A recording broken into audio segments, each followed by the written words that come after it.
नमस्कार दोस्तों। आज हम चर्चा करेंगे एक कहानी की, गोपी और नागराज की। एक बार गोपी नामक व्यक्ति बिना किसी मकसद से भगवान से अपनी मृत्यु मांग रहा था। भगवान प्रकट हुए और बोले, मृत्यु तो हम तुम्हें अवश्य देंगे, लेकिन आज से 3 महीने तक हम तुम्हें कहीं ले जा नहीं सकते। गोपी उदास होकर बोला, हे प्रभु, इतनी देरी क्यों? अगर ये नहीं तो कोई और कारण बताइए मेरी मृत्यु का। भगवान ने कहा कि मैं कल पास के गांव से 6 लोगों को ले जाने आ रहा हूँ। पानी लाने के लिए सरस्वती नदी का पुल पार करते हुए उनकी मृत्यु हो जाएगी। यदि तुम उनमें से किसी एक की जगह ले लो तो तुम्हारा काम बन सकता है। गोपी ने अगले दिन गांव में 5 लोगों को इकट्ठा किया और सरस्वती नदी के किनारे जा पहुंचा। वहां पर उसने देखा कि एक विशाल काय 7 मौंड वाला सांप कुंडली मारे पानी को रोके बैठा है।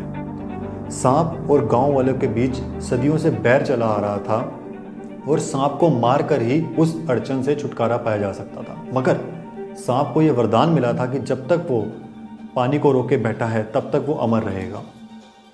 गोपी ने कहा, हे नागदेव, अगर गांव वालों को पानी नहीं मिला तो गांव वाले मर जाएंगे। और सांप ने कहा कि अगर मैंने सब पानी छोड़ दिया तो मैं मर जाऊंगा, अगर मरना ही है तो गांव वाले मरे, मैं क्यों? गोपी ने कहा, हे नागदेव, जीवन जीने के लिए होता है, बचा कर रखने से जीवन व्यर्थ हो जाता है। वो जीवन ही क्या जो हर दिन किसी की मृत्यु का कारण बने। अमर होना एक वरदान है, लेकिन तब तक जब तक उसका कोई उद्देश्य है।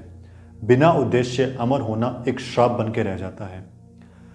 गोपी ने कहा कि हे नागदेव, आपके सामने पूरा ब्रह्मांड पड़ा है और आपने खुद को यहाँ कैद कर रखा है।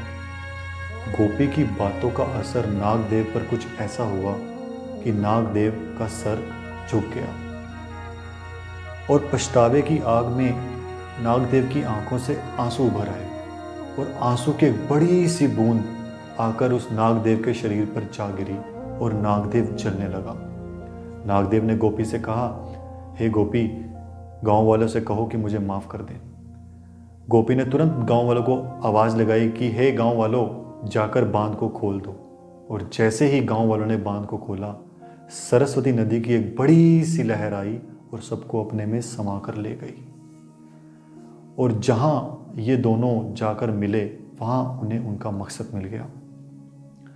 और जब तक उनका मकसद रहेगा तब तक वह मरते हुए भी अमर रहेंगे। 2 भटके हुए मुसाफिर, एक जिंदगी से बेपरवाह और एक मौत के डर से।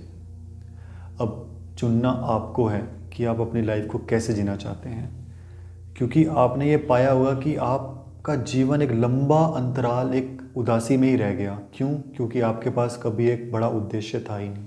आपके सारे उद्देश्य बहुत छोटे छोटे थे। उन छोटे छोटे उद्देश्य में आपकी +2, आपकी एकेडमिक गोल्स, आपकी जॉब, बस आप यहीं तक सिमट के रह गए। आपको एक बड़े उद्देश्य की ज़रूरत है, फिर देखना आपका ये जीवन आपको अमर लगने लगेगा। धन्यवाद दोस्तों।